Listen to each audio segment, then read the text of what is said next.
여러분 지금 혹시 월드컵이 진행되고 있다는 사실을 아시나요? 네. 우리나라가 탈락했기 때문에 지금 뭐 어떻게 돌아가고 있나 관심이 없으신 분도 있을 거예요. 오늘 드디어 결승전에 올라갈 한 팀이 결정됐어요. 프랑스가 결승전에 올라갔습니다. 내일이면 영국이나 크로아티아 둘 중에 한 나라가 결승전 파트너가 될 것입니다. 축구라는 스포츠는요, 전쟁만큼이나 진영이 굉장히 중요한 스포츠예요. 다른 스포츠들은요, 대부분 진영이 다 정해져 있어요. 그래서 야구 같은 경우도 1루수, 2루수, 3루수 위치가 다 정해져 있고, 농구 같은 경우도 센터는 골 밑에, 뭐 가드는 뭐 앞에, 이렇게 다 위치가 하는 일이 다 정해져 있는데, 축구는 그렇지 않아요. 상황에 따라서 수비수를 3명 놓을 때도 있고 4명 놓을 때도 있고 5명까지 놓을 때도 있습니다.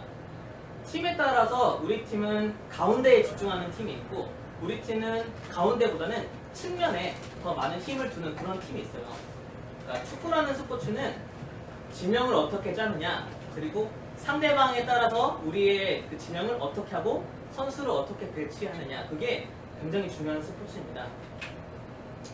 그렇기 때문에 반대로 선수들은요, 팀을 잘 만나는 게 중요합니다.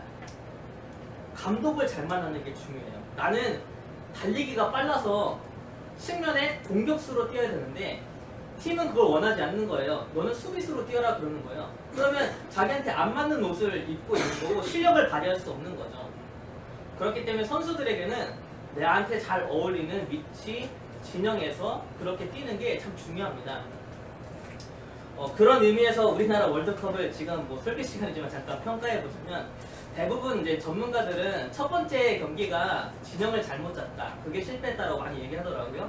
첫 단추를 잘못 깼기 때문에 어려운 경기를 하게 됐다, 그렇게 얘기를 합니다. 여러분 다 독일전 보셨죠? 독일전 승리하는 거 보셨죠?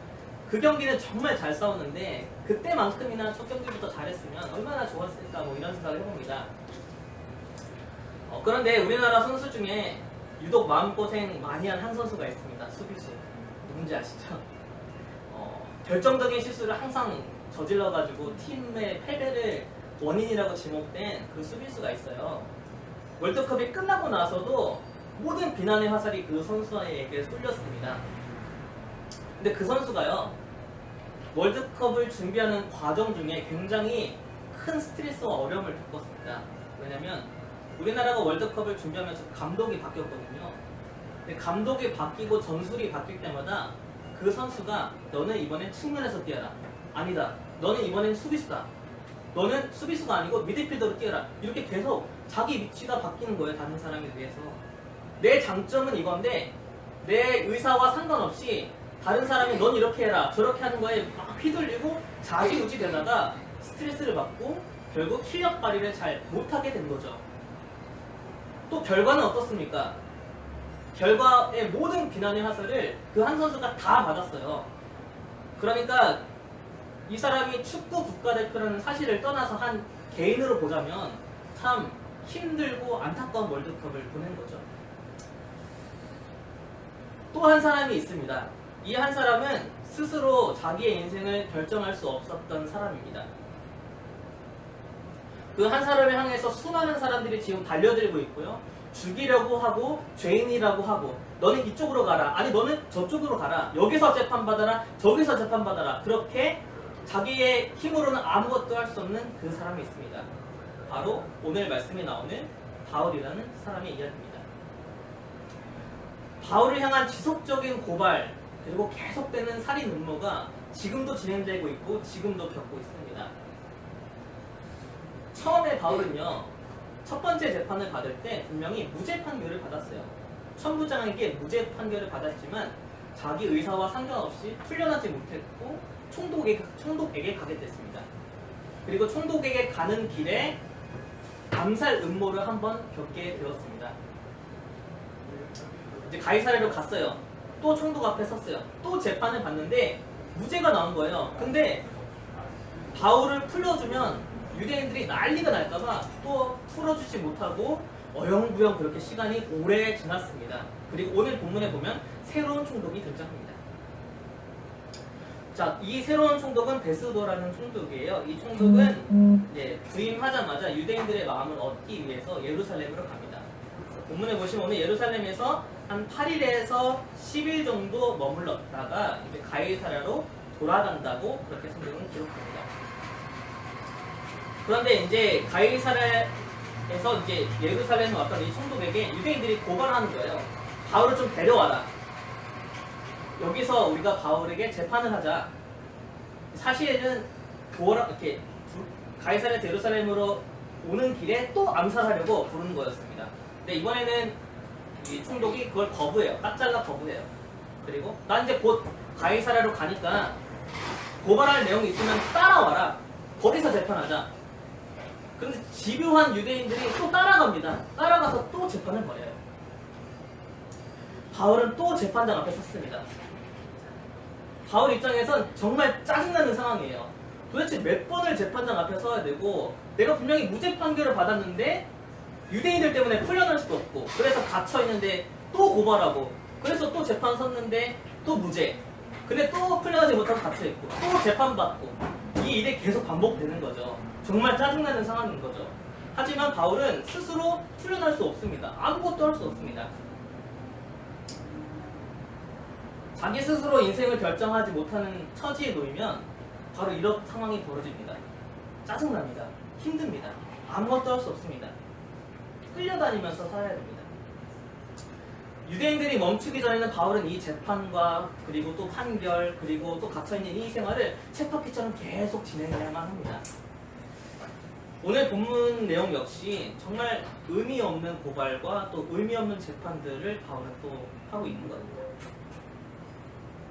혹시 여러분들은 여러분 스스로 인생을 결정할 수 없는 처지에 놓여본 적 있으십니까? 예수님은 우리의 모든 구속을 우리 모든 메어져 있는 것을 풀어줄 수 있는 분이십니다. 베데스다 연못 거기서 누가 날 넣어주길 바랄 수밖에 없었던 그 사람, 혹은 성전 앞에 있어서 구걸밖에 하지 못했던 그 사람을 풀어주신 분이 누구십니까?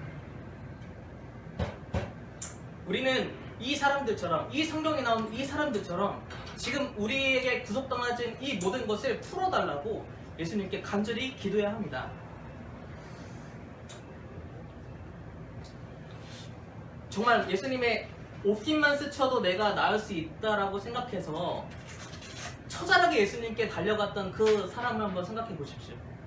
아니면 나를 한번 만나달라고 나무 위에 올라가서 처절하게 예수님을 외쳤던 그 한 사람을 생각해 보십시오. 내 구속되어진 걸 풀어주는 걸 위해서라면 그렇게 간절하게 예수님께 나아갈 수밖에 없는 거 아니겠습니까? 내가 지금 내 스스로 아무것도 할 수 없는데 그런 상황에 놓여져 있는데 포기하고 아무것도 안 하고 예수님께 기도하지 않는다면 우리는 도대체 어떤 것으로 자유해질 수 있겠습니까? 여러분 최근에 한번 간절하게 기도해 본 적 있으십니까? 부르짖어서 기도해 본 적 있으십니까? 처절하게 예수님께 나를 풀어달라고, 나에게 자유를 달라고 그렇게 기도해 본 적 있으십니까? 지금 우리가 회복해야 될 것은 바로 그 부르짖음입니다. 그 처절함입니다. 나를 구해달라고, 나를 자유함을 달라고 그렇게 기도하는 기도를 오늘 이 시간 우리가 한번 회복했으면 좋겠습니다. 사도 바울은 지금 비록 구속당해 있습니다. 이 사람 진짜 구속되어 있어요. 감옥에 갇힌 거니까 진짜 구속되어 있잖아요. 하지만 바울의 한 가지 다른 점이 있다면 바울은 그 구속된 삶을 스스로 선택했다는 겁니다. 바울은 바울의 스스로의 결정으로 일부러 구속당해 있습니다. 그렇기 때문에 그는 지금 구속당해 있지만 결국 구속당해 있지 않습니다. 그는 오직 예수 그리스도께만 구속당합니다. 그는 오직 하나님의 뜻에만 구속당합니다. 그는 오직 하나님의 뜻을 위해서만 자기를 포기하는 사람입니다. 그는 오직 예수 그리스도를 위해서만 자기 스스로를 내어주는 그런 사람입니다. 오늘 말씀을 보시면 바울은 또 분명히 재판 중에 나는 죄가 없다고 수없이 많이 얘기합니다. 오늘 말씀 보면 7절을 볼까요? 7절에 보면 아무 증거도 되지 못했다라고 기록합니다. 또 8절에 보면요, 내가 도무지 죄를 범하지 아니하였다 그렇게 얘기합니다. 10절에 보면요, 유대인들에게 불의를 행한 일이 없다. 11절에 보면 불의를 행하여 무슨 죽을 죄가 있으면 죽기를 사용하지 않을 것이다. 바울은 분명 죄가 없었습니다. 근데 오늘 우리가 주목해야 될 본문이 바로 11절인데요. 우리 11절 말씀 함께 읽어볼까요? 함께 읽겠습니다. 시작. 만일 내가 불의를 행하여 무슨 죽을 죄를 지었으면 죽기를 사용하지 아니할 것이나 만일 이 사람들이 나를 고발한 것이 다 사실이 아니면 아무도 나를 그들에게 내어줄 수 없나이다. 내가 가이사께 상소하노라 한대. 아멘. 말씀에 보면요, 이렇게 기록해요. 나를 고발하는 게 다 사실이 아니면 아무도 나를 유대인들에게 내어줄 수 없다. 그러니까 지금 고발하고 있는 사람들이 유대인이고 그 고발하는 모든 내용이 사실이 아니면 나는 결코 유대인의 손에 넘겨질 이유가 없다. 그렇게 얘기하는 거예요. 바울이 지금 갇힌 이유, 하나님이 바울에게 무슨 말씀을 하셨습니까? 하나님이 바울한테 너는 유대인의 손에 넘겨질 거라고 얘기했습니까? 아니면 이방인의 손에 넘겨질 거라고 하셨습니까? 분명히 하나님은 바울에게 이방인의 손에 넘겨질 거다라고 얘기했어요. 그러니까 유대인의 손에 넘겨질 수 없는 거죠. 당연한 거예요. 그렇기 때문에 바울은 지금 바울의 죄를 어떻게든 밝혀내려고 하거나 자기네 손에 이렇게 쥐어주고 싶거나 아니면 죽이고 싶은 그 유대인들의 어떠한 노력도 다 물거품이 될 수밖에 없어요. 상황이 하나님의 뜻이 이루어져야 되기 때문이죠. 근데 반대로 바울은 지금 이 상황에서 나는 죄가 없는데 그러니까 나를 유대인의 손에 넘길 수 없을 뿐더러 날 지금 풀어달라고 얘기 안 해요. 바울은 한 번도 자기를 풀어달라고 얘기하지 않았어요. 말씀 보면요, 오히려 가이사에게 상소한다고 얘기합니다. 왜 그랬을까요? 이방인의 손에 넘겨지는 게 주님의 뜻이니까, 로마에 가서 복음을 전해야 되니까, 그렇기 때문에 하나님의 뜻에 자기를 다시 매이는 겁니다. 다시 자기를 구속하는 거예요.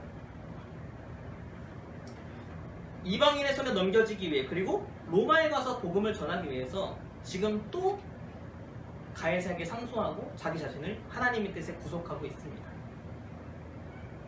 바울은 지금은 구속되어 있지만 그 어떤 것도 바울이 지금 선택하는 걸 구속할 수 없습니다. 바울은 하나님의 뜻으로 가기로 결정했습니다. 이것을 어느 누구도 막을 수 없어요. 바울은 지금 스스로 결정한 그 뜻을 따라서 모든 상황을 자기가 원하는 대로 풀어가고 있습니다. 하나님의 뜻을 이루는 것을 위해서 모든 상황을 풀어가고 있는 거예요. 여러분들 잘 기억하십시오. 하나님의 뜻에 내가 바로서면요, 어떠한 상황도 나를 흔들 수 없습니다. 어떠한 말과 어떠한 환경도 나를 좌지우지할 수 없어요. 오히려 반대로 내가 상황을 이끌어갈 수 있어요. 하나님이 원하시는 뜻대로 내가 상황을 바꿔갈 수 있습니다. 그렇기 때문에 바울을 암살하려는 계획이나 바울을 어떻게든 잡아놓으려는 유대인들의 계획은 실패할 수밖에 없는 것입니다. 하나님의 뜻이 이루어지기 때문이죠. 여러분, 우리가 어떤 상황이나 환경에 흔들리지 않으려면 어떻게 해야 될까요? 어떤 다른 사람의 말에 좌지우지 되지 않으려면 우리는 어떻게 해야 될까요? 오늘 말씀에 따라서 살아가면 됩니다. 아주 간단합니다. 우리가 하나님께 매여 있으면 됩니다. 오직 예수 그리스도께만 구속되어 있으면 됩니다. 하나님의 뜻에만 구속되어 있으면 우리는 어떠한 것에서도 흔들리지 않을 수 있습니다. 하나님의 뜻에 굳건히 붙잡혀 있다면 어떠한 상황도, 어떠한 사람도, 또 내 연약함도 나를 결코 흔들 수 없습니다. 좌지우지할 수 없습니다. 3차 전도여행이 끝나고 나서 예루살렘에 와서 지금까지 3번의 재판을 받은 바울이 한 번이라도 흔들리던가요? 갈팡질팡하나요? 전혀 그렇지 않습니다. 하나님의 뜻 그 한 길로 향해서만 줄곧 자신감 있게 걸어가고 있습니다. 상황과 환경에 따라서 내 뜻을 바꾸는 것이 아니라 내 길을 다른 길로 가는 것이 아니라 오직 하나님의 뜻과 그 기준으로 오히려 바울이 상황과 환경을 바꿔가고 있습니다. 그런데 여기서 말씀을 통해서 우리가 한 가지 더 생각해 볼 문제가 있습니다. 지금 바울이 이 재판을 통해서 유대인들의 손에 잡히지 않고 로마로 가는 게 하나님의 뜻이 맞다고 생각해 보세요. 천부장에게 잡혔고 또 총독 벨리스에게 넘겨지고 이렇게 재판을 받다가 어영부영 총독이 바뀌고 지금 재판을 받을 때까지 이 기간이 얼마나 된 기간인지 아세요? 바울이 처음 재판을 받고 오늘 여기까지 시간이 얼마나 지난 줄 아세요? 무려 2년이라는 시간이 지났습니다. 그 2년을 기다린 거예요. 가이사에게 상소하고 가이사에게 넘겨지기까지 그 오랜 시간이 걸렸습니다. 하나님의 뜻이 뭔지는 분명히 알아요. 근데 지금 당장 안 이루어질 수도 있어요. 1년이고 2년이고 그 시간들을 기다려야만 될 때도 있습니다. 바울이 그 2년 동안 조금의 흔들림도 없었을까요? 어떻게 생각하세요? 바울이 그 2년 동안 조금의 망설임과 포기하고 싶은 마음들이 없었을까요? 제가 2주 전에 설교한 내용인데 바울과 요셉은 참 비슷하다라는 그런 생각을 했습니다. 왜냐면 요셉도 이렇게 감옥에 갇혔다가 이렇게 술관원의 꿈을 해석해 주잖아요. 그러면서 너가 복직이 되면 그 바로한테 나를 소개해달라고 그렇게 얘기하는데 그 실제로 요셉이 바로에게 가기까지 2년이 넘게 걸려요. 2년 후에 바로한테 가요. 그러니까 요셉도 그 2년이라는 시간을 그 감옥에서 기다렸던 거예요. 지금 사도 바울도 마찬가지입니다. 하나님의 뜻이 뭔지는 분명히 알겠는데 그 뜻대로 잘 진행되고 있는 게 보이는데 근데 바로 이루어지지 않는 거예요. 흔들리지 않았을까요? 망설임이 없었을까요? 하나님의 뜻이 아주 명확하게 분명하게 보이지만 그것이 바로 이루어지지 않을 때도 있습니다. 기다리고 인내해야 될 때가 분명히 있습니다. 그런데요, 끝까지 기다리는 사람이 진짜입니다. 포기하지 않고 그 2년이라는 시간 동안에 벌어지는 모든 상황 때문에 흔들리고 이런 사람이 아니라 끝까지 하나님의 뜻을 기다리는 사람이 진짜 믿는 사람입니다. 여러분 혹시 포기한 기도 없으신가요?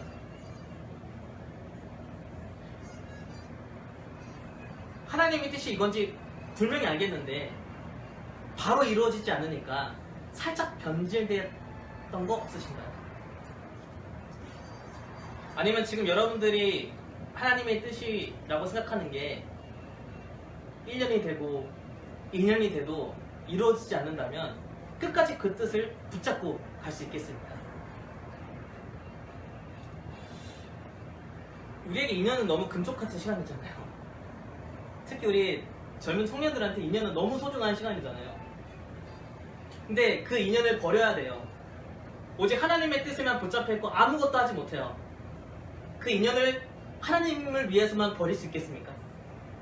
그 2년 동안 하나님의 뜻에만 구속될 수 있겠습니까? 그런데 아무리 늦어진다 하더라도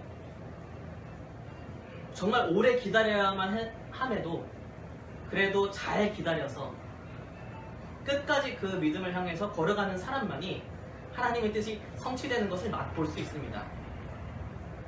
그래서 기간이 중요한 것이 아닙니다. 언제 이루어지는가 중요한 것이 아닙니다. 내가 그 하나님의 뜻에 잘 붙잡혀 있는가, 구속되어 있는가가 더 중요합니다. 하나님의 뜻에 바로 서 있는 사람, 그래서 아주 잘 기다리고 있는 사람, 포기하지 않는 사람은 반드시 나를 향한 하나님의 뜻이 이루어지는 것을 볼 수 있습니다. 우리가 보지 못하는 이유는 중간에 포기하기 때문입니다. 다른 상황과 환경이 나를 좌지우지하는 것이 아니라 어떠한 환경 속에서도 어떠한 상황 속에서도 나는 하나님의 뜻에만 붙잡혀 있겠다라고 결단해보는 시간이었으면 좋겠습니다. 너무 오래 기다려야 한다고 포기한 기도 없으십니까? 잘 되지 않아서 변질돼버린 그런 하나님의 계획은 없으십니까? 지금 내가 생각하는 분명한 하나님의 뜻, 그것이 1년이 지나고 2년이 지나고 이루어지지 않는다 하더라도 그 뜻에 붙잡혀 있을 수 있겠습니까? 오늘 이 말씀을 통해서 나는 지금 어디에 구속되어 있는지 다시 한번 나를 돌아봤으면 좋겠습니다. 그리고 하나님의 뜻에 붙잡혀 있기로 결단한다면 포기한 기도를 회복합시다. 언제 이루어질지 모르겠지만 그 뜻이 이루어질 때까지 흔들리지 않고 하나님의 뜻에만 붙잡혀 있는 우리들이 되었으면 좋겠습니다. 우리 함께 이 말씀 기억하면서 기도하겠습니다.